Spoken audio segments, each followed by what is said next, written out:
Large crowds participated in nationwide, No Kings, demonstrations on Saturday, staging protests against President Donald Trump's policies in major cities including New York, Washington, D.C., Chicago, Miami, and Los Angeles. In New York City, tens of thousands filled Times Square and surrounding streets, carrying placards with messages such as, "Democracy, not monarchy," and, "The Constitution is not optional." Similar scenes unfolded across the country as demonstrators voiced alarm over what they view as an unprecedented expansion of presidential authority. Ahead of the rallies, several Trump allies accused organizers of being aligned with the far-left Antifa movement, denouncing the events as a "Hate America" rally. Multiple states activated their National Guard units before the protests began, though organizers emphasized that the gatherings, estimated to have drawn nearly 7 million participants nationwide, remained peaceful. Since returning to office in January, President Trump has significantly broadened the reach of executive power. His administration has issued orders restructuring parts of the federal government, deployed National Guard troops to several U.S. cities despite objections from state governors, and urged top law enforcement officials to pursue criminal action against individuals he considers political adversaries. The president has defended these actions as necessary measures to restore a nation in crisis, dismissing accusations of authoritarianism or fascism as exaggerated and politically motivated.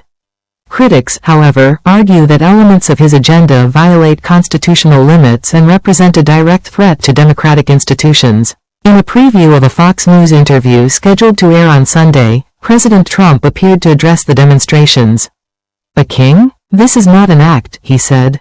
"They're referring to me as a king. I'm not a king." Protesters in Times Square frequently broke into chants of, "This is what democracy looks like," accompanied by a steady percussion echoing through the streets. Helicopters and drones monitored the crowds from above while police maintained a visible but unobtrusive presence. The NYPD reported that more than 100,000 people gathered across all 5 boroughs and confirmed that no protest-related arrests occurred. Beth Zasloff, a freelance writer and editor, said she joined the New York March out of deep concern about what she perceives as the administration's move toward fascism and an authoritarian government. "I care a lot about New York City," she said. "It gives me hope to be out here with so many other people." Massimo Mascoli, a 68-year-old retired electronic engineer from New Jersey who grew up in Italy, voiced similar concerns. He said the administration's hardline immigration policies and proposed cuts to health care reminded him of political shifts that occurred in Italy in the last century. "We cannot count on the Supreme Court, we cannot count on the government," he told the BBC. "We cannot count on Congress. All the legislative, executive, and judicial branches are against the American people right now. So we are fighting." The demonstrations reflect deepening national polarization. A recent Reuters, Ipsos poll found that 40% of Americans approve of President Trump's performance, while 58% disapprove. Declining approval ratings are common for U.S. presidents. For example, President Joe Biden's approval fell from 55% in January 2021 to 46% by October of that year. While critics on the right labeled the protests as "Hate America" events, participants and supporters strongly rejected that characterization. Speaking to demonstrators in Washington, D.C., Senator Bernie Sanders said, "We're not here because we hate America, we're here because we love America." Senator Chris Murphy shared footage of large crowds in Connecticut, describing the turnout as breathtaking, and predicting that the day will likely go down as the biggest day of peaceful protest in our nation's 250-year history. Still, several Republican-led states had National Guard units on alert. Kansas Senator Roger Marshall stated, "We'll have to get the National Guard out. Hopefully it'll be peaceful. I doubt it." Texas Governor Greg Abbott activated his state's National Guard, citing what he called a planned Antifa-linked demonstration in Austin. Approximately 30,000 people attended the Austin event, which remained entirely peaceful. Virginia Governor Glenn Youngkin also activated his state's National Guard, though local reports indicated no troops were visible during the demonstrations. In Washington, D.C., where the Guard has been deployed since August at the president's request, no troops appeared at the protest. One demonstrator in the Capitol held a sign reading, "I am Antifa." Chuck Epps, 76, said the term was loaded, explaining that to him, it simply reflected support for peace, daycare, livable wages, and health care. He's gaslighting everybody, or trying to, and it's not working, Epps added. Demonstrations in solidarity with U.S. protesters also took place across Europe. Crowds gathered in Berlin, Madrid, and Rome, while several hundred demonstrators assembled outside the U.S. Embassy in London. Similar scenes unfolded in Toronto, where protesters near the U.S. consulate carried signs including "Hands Off Canada." Is here because you know that Trump must go now, but now we have to become organizers, every single one of us. And these 4 principles hold this together and can invite new people into this movement so that we can grow. So with that, I want to bring up our next speaker, one of the co-founders of Refuse Fascism back in 2016, way ahead of the curve, a longtime follower of the revolutionary leader Bob Avakian, who is also the architect of the new communism, and has really analyzed and given warning to the rise of fascism in this country. Andy Z. Give some love to Andy Z.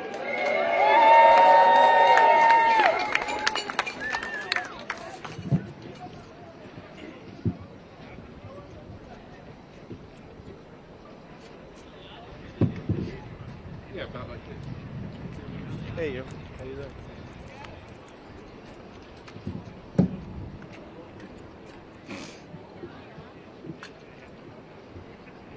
All right, give some love for Andy Z.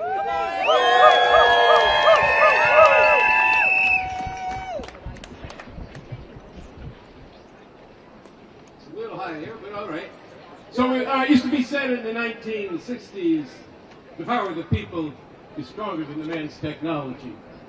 Well, hopefully this technology will work. And can you hear me in the back? All right. Look, you're here because you've opened your eyes. You've opened your hearts. You've opened your minds to critical thinking. And you've activated your moral compass to get your butts in motion this morning and put your boots or sneakers, as I see it is, on the ground here in the nation's capital to demand Trump must go now. So now that you've opened your eyes, I'm going to ask you to shut your eyes for a moment. That's good. Imagine a sea of people. From here to the White House, to the Capitol, to the Supreme Court, to every institution, creeping beneath the ground, shaking the ground, getting underneath the Potomac River, to those people still in the Pentagon who have some degree of upset about the removal of black and Latino and women and trans from the forces, and are disgusted by the idea of waging war on the soil of America and fighting against the very people who make up this country. We can shake these institutions.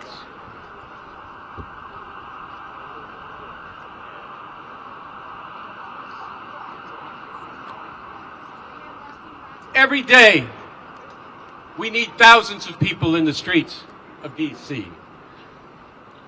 Now, not next year, not waiting and seeing what's going to happen, but now. The hundreds of you need to become thousands to become millions in the next 6 weeks before Christmas. There is no time. We are going to be a breathing small city in Washington within a larger city. Okay, I'm going to do this different.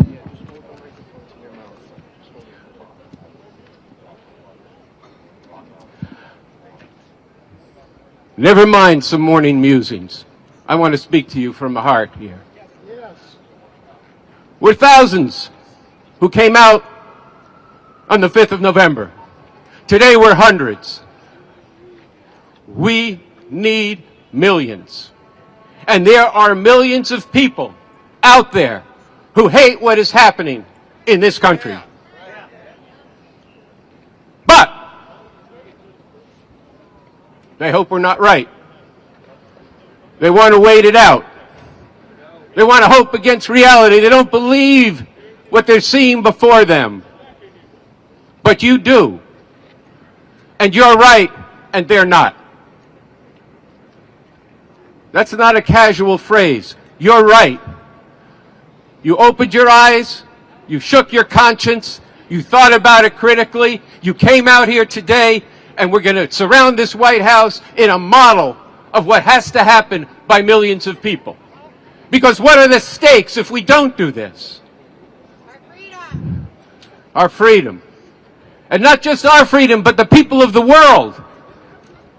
Over 100,000 people have died in Africa because of the removal of aid.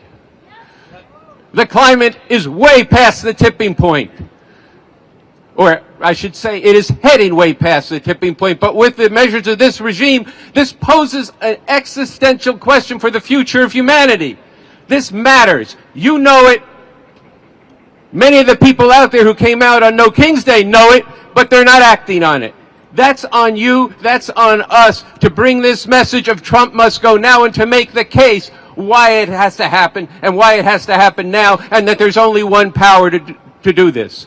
So think about this. When you surround in our hundreds of thousands and millions the Capitol, when you're out in front of every institution in this city, there are people in there who are cowering. And I know it's hard to believe that Congress, who just capitulated to Trump when they had some initiative, could be shaken from their complicity. But they can be. But they will not do it on their own. They will not do it without you modeling what has to be done. There has to be a power of the people, creating an earthquake below so that the windows of every institution shake, that the light of your resistance shines in there and exposes the people who are doing nothing right now, but wasting the time of humanity. It's not their time, it's not our time, but our time is one in which we have to get out in the streets and sacrifice, as Jim just said, to bring about a political earthquake from below, such that those in power do what needs to be done. Because we're going to do it. And that involves all of you taking a stand now, coming back on Monday. Coming back on Monday and the next Monday. So I want to talk just a little bit about this plan. Surround the White House, November 15th, November 17th, November 24th. Why do we say that? What about one day? Why don't we just do November 15th and then we'll see what happens? Because we are telling people this has got to be a continuing struggle. This is not a one-day affair. This is a serious struggle for what is the direction of society. And you got to then remember what you saw when you closed your eyes as millions of people filled the mall and stretched all the way across the river. That's what has to be in your mind and in your heart, and you have to fight for it. Yes, non-violently. This is a non-violent movement. But it is a determined movement. It is a movement that will involve sacrifice. Yes, our sacrifice. And damn it, that's something we should be proud to do. Yeah. And let's be clear, we got to talk some truth here. The midterm elections, as Jim said, is way too late. What are you fucking talking about? We're going to have a new Congress in January of 2017? 2027. Maybe I have some nostalgia. But actually, in 2017, it would have been good if people listened to us back then. That's right. It would have been even better if people listened to Bob Avakian in the 1990s when he said this Christian fascist crusade was on a roll and going to sweep up the whole country. People thought we were lunatics for saying that. Well, now, who are the lunatics? Those who didn't believe the actual reality that was unfolding right beneath our very eyes. So we've got 3 dates. 3 dates that have to grip the imagination and get larger and larger. And the imagination they need is people leaving their jobs for a day, for a week, coming after work, taking shifts. The DMV area should be like a giant accordion with hundreds and thousands and millions coming in for a couple days and then going home and coming back. People coming from around the country to D.C. This is what you have to tell your relatives, your friends. We have to organize this. We said last week that every one of you is now a leader. And you're not just leading your friends and your neighbors. You're leading the remaining people of conscience in these institutions here. And you are telling them not to comply with the norms of society, but to do what needs to be done to remove the regime.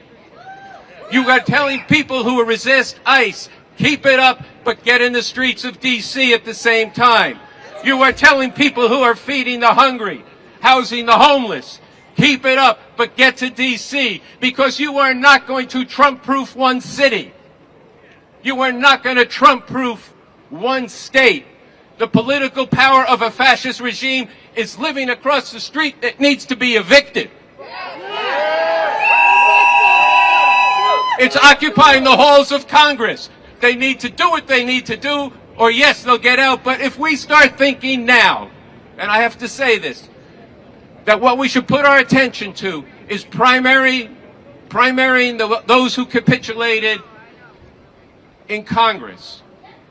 That is a strategy, to be clear, of waiting till the next election. An election that, if it even happens, will be rigged.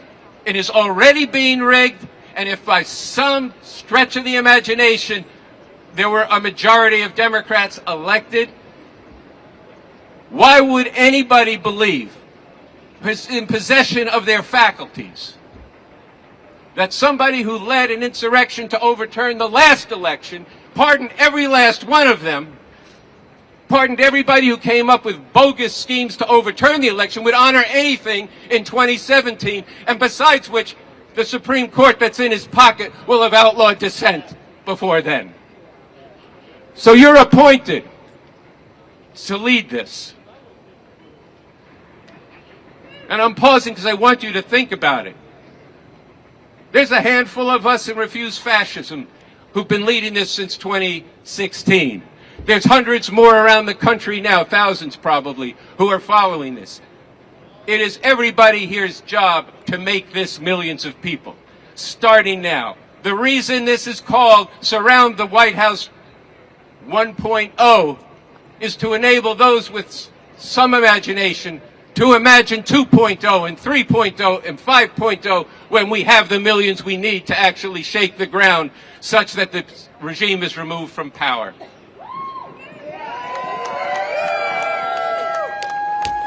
So we start on Monday. We start, as Sansara said before, at 3 p.m. That's enough time, if you're still in school, to walk out of school. If you can leave early, just leave early.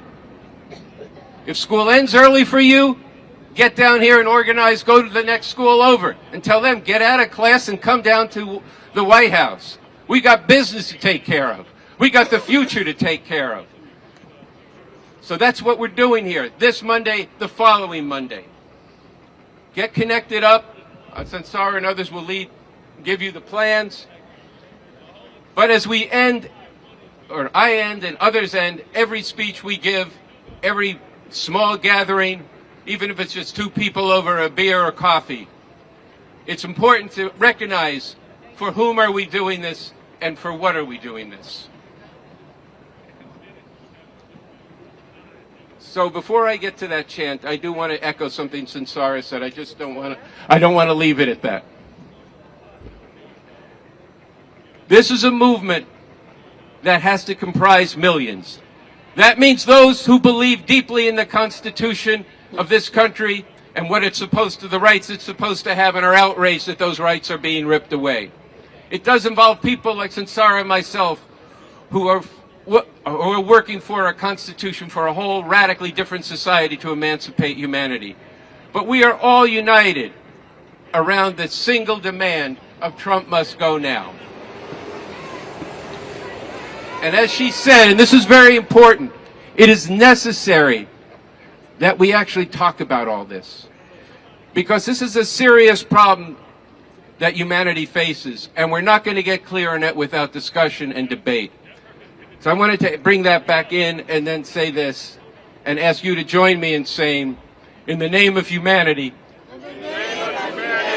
we refuse to accept a fascist America. Now this time, we need to say it so that all those people, the tourists over there, hear us. So in the name of humanity, we refuse to accept a fascist America. And the power of the people is what's going to bring this regime down. That's right.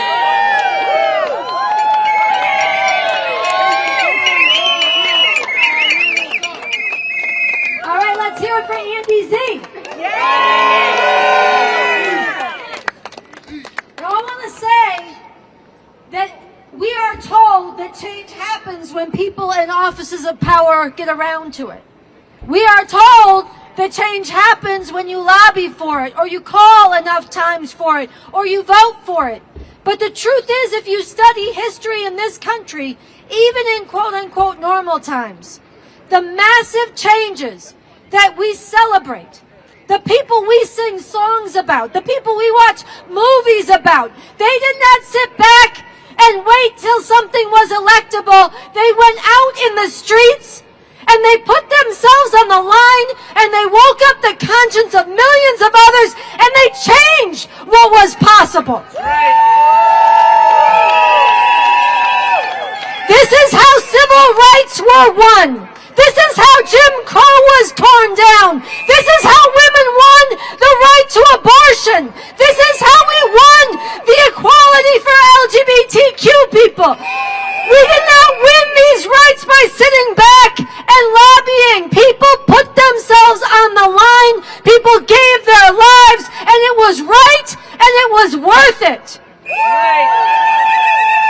And I will tell you this. Even the right to vote was not won by voting. Think about that. And that's in normal times, and we are not in normal times. We are in a time when the fascist tyrant in the White House already incited one insurrection, pardoned the insurrectionists as his number one act on day one of his regime.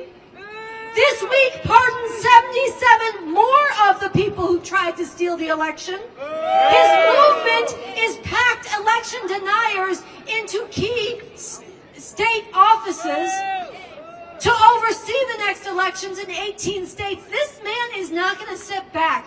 Not only do we not have time to wait a year and a half for new people in office, immigrants whose families are being shattered now do not have time. Trans people whose rights are being erased now do not have time. The planet that is being destroyed right now does not have time. Science and medicine that is being dismantled now does not have time. The academy and the universities that are being purged of any discussion of gender and race and the actual fucking history of this country does not have time. Yeah! The legal sphere that is under attack with law firms being extorted by this regime does not have time. So not only do we not have time, you have to be smoking something to think that you can have him respect an election he loses. Yeah! We cannot wait for the midterms and we cannot count on the midterms. We have to act now. Yeah! And so I want to echo something that Andy said, something very important. You are here because you recognize this. You are here because you recognize this. There are tens of millions of people with decent hearts, not the people who cheer for what ICE is doing, the people whose hearts are ripped open by it, the people who poured into the streets on No King's Day, the people who are defending their neighbors. There are tens of millions who care, but they are still denying how fast this is moving, how qualitative and dangerous it is. And so you are right, and they are not right. And we have to get out there and bring them into this movement. We need to do it with love, but we need to do it with truth and clarity and no compromises. Because it's not about us, it's not about you, and it's not about their feelings. It's about the future of humanity.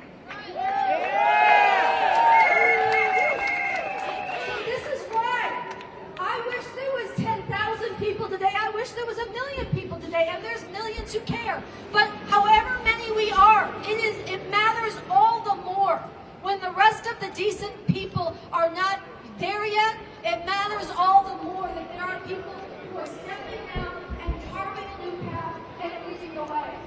And so I just want to salute you one more time for being here, and we have a fight on our hands, and we must not give up on that.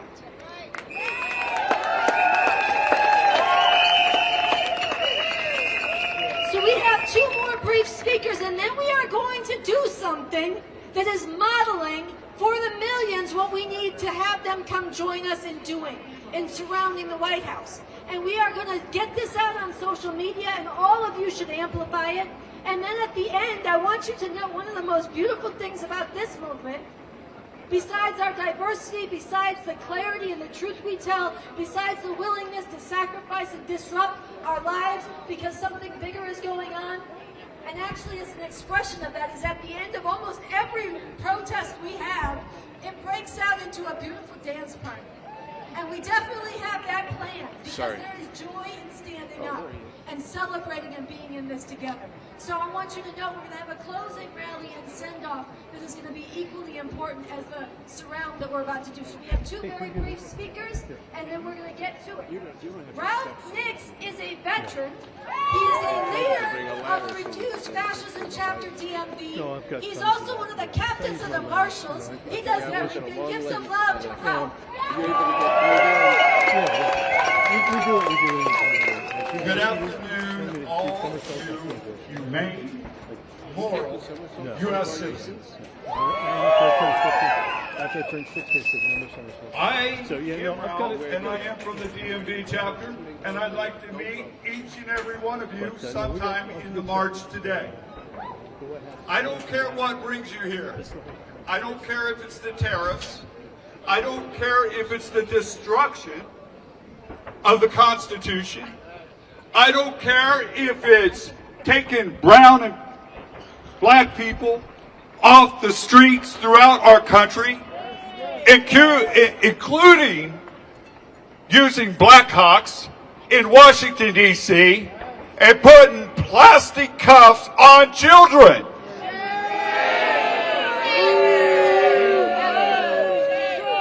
I am here to tell you what I have seen after serving my country for 35 years is heartbreaking and is illegal as sinking the ships off Venezuela, the boats off Venezuela, and setting up a battle group off the coast of Venezuela. Yes. We are going to march today, and we're going to have crime scene tape. And we're going to put crime scene tape as far around the White House as we can, because the criminals is in the White House.